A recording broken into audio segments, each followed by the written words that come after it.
Good evening, Big Brother fans. I wrote a bunch of notes, so if I stop paying attention and look down here, it's because I am paying attention to my notes. Is it just me, or is anybody else thinking that Jerry is majorly hypocritical for saying that Dan is hiding behind his cross?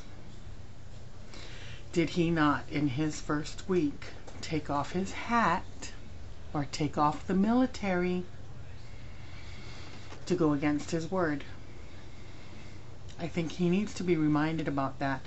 And I'm not sure, because I am not watching the feed, so I don't know that, maybe it has been brought to his attention. That would be very interesting to see. But Dan has been very good at damage control. When he was talking to Michelle and then the smile afterwards, he is very good at manipulating, and I kind of hope it continues. I don't know. I don't know what it is about him, but I just find him enjoyable because he's playing the game. He is playing the game, and he's playing with his head. I thought that the biggest moment of the night was Dan's mini pep talk to Rennie when she got very emotional after hearing Michelle's message from home. I loved how Memphis just totally called out about the fakeness in the HOH room, and, shut up, you don't mean it. You know they don't mean it. No one ever has, so I don't understand the meaning behind going up there and sharing this HOH room with each other, and I don't know that I could get away with it. But oh my God, already with the bitterness of Michelle and this damn Hawaiian holiday. I mean, seriously. I'm gonna say this straight up right now, that if I was given the choice of a letter from home, regardless if it's from your beloved children or whatever's, or going on a Hawaiian holiday — I'm from Hawaii, so it wouldn't make a whole lot of a difference, but say it was Jamaican or whatever, I'd take the holiday. And see, there's a lot of, people would probably play differently, here. But to me, the letter from home would probably just make it even worse. The longing to be with family and hear from family, and and whatnot. Whereas some people, they need it, to continue them to continue in the game and focus on the game.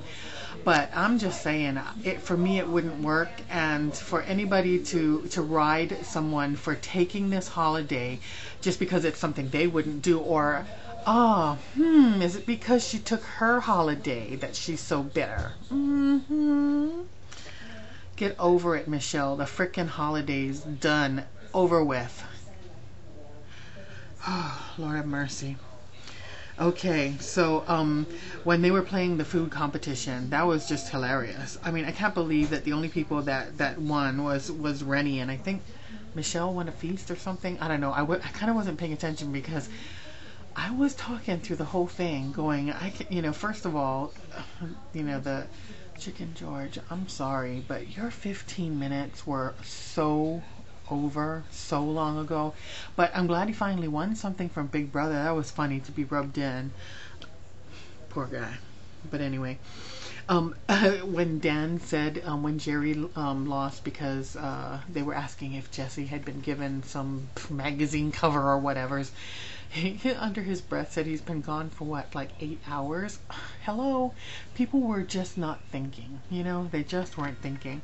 Did anybody else just love seeing Janelle? And June just lost so much weight. What up with that? She looks good. Her little jowlies were kind of hanging, but hey, she lost lots of weight. Good for her. Michelle talking to Maddie, single, ready to mingle. That was like, was it like, yeah, kind of a turn off.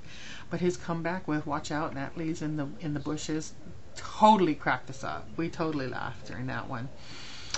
I enjoyed Rennie's game talk with Michelle, and how she wanted to flip it around on April, because it's so true. April was up there with Michelle and promised not to put up her or Jesse, and she did put up Jesse.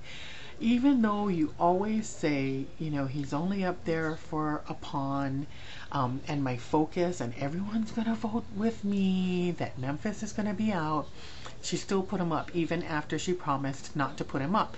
There were several others that, you know, that could have been put up in that place, and it could have been Rennie, it could have been Jerry, it could have been Dan, because at that point those are kind of three of the floaters. Sorry, the sprinklers just went on. So she had many options, yet she didn't take it. So I loved that Rennie turned her game on. I really do. I really do. And I'd like to see a little bit more of that. Because, you know, the crazy was funny, you know, but seeing her actually play game, that is some good stuff. Let's see. Oh, okay. And so finally we're going to just end with a quote that Jerry said. In the house of Jerry, Dan is Judas, and he's gonna do this. He's what, 954 years old, and he's acting like that? I mean, come on. Pot, kettle, black, anyone? Good night, fans. We'll see you on Tuesday evening.